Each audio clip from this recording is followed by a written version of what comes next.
நான் வந்து பவேஷோட பேரண்ட். நல்லா ட்ரைன் அப் பண்ணியிருக்காங்க. ஏன்னா வந்து என் பையன் வந்து வீட்டில் ரொம்ப வாழா இருப்பான். பட் வந்து இங்க வந்து நான் வந்து ரொம்ப ஆச்சரியப்படுறேன். ஏன்னா ஒரு இடத்துல உட்காரதே பெரிய விஷயம். என் வீட்டுல காம்பவுண்ட்லாம் ஏறி குதிப்பான். அப்படி இருக்கிற ஒரு பையன் வந்து நல்லா உட்காந்துருக்கான். பிளஸ் வந்து எனக்கு எக்ஸ்பிளைன் பண்றது வந்து ரொம்ப பெரிய விஷயமா இருக்கு.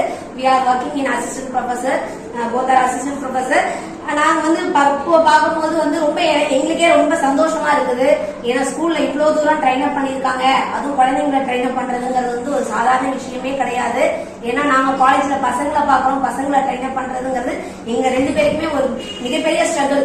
நாங்க 2 பேருமே வீட்டுல வந்து ஒர்க் பண்ணிட்டு இருப்போம். அப்ப இந்த பசங்களை வந்து ட்ரைன் அப் பண்றதுக்கு மிஸ் எல்லாம் எவ்வளவு தூரம் ஸ்கூல்ல ஒர்க் பண்ணிடுவாங்க, வீட்டுல ஒர்க் பண்ணுவாங்க அப்படிங்கறது அது அவங்களோட கஷ்டம் வந்து எங்களால புரிஞ்சுக்க முடியுது. ஏன்னா அந்த அளவும் ட்ரைன் அப் பண்ணி அந்த பசங்க வந்து இன்னைக்கு வந்து இவ்வளவு பசங்க வந்து எக்ஸ்பிளைன் பண்றாங்க அப்படின்னு நினைக்கும் போதே ரொம்ப பெரிய சந்தோஷமா இருக்குது. உண்மையிலேயே நான் வந்து தம்பியை வந்து ஃபர்ஸ்ட் வந்து ஜஸ்ட் டே கேர் தான் இங்க போட்டிருந்தேன் நானு. அப்புறமேட்டு எனக்கு கொஞ்சம் சூழ்நிலை சரியில்லாதனாலதான் நான் ஃபர்ஸ்ட் வந்து சரி ஓகே இங்க எஜுகேஷன் போட்டேன்.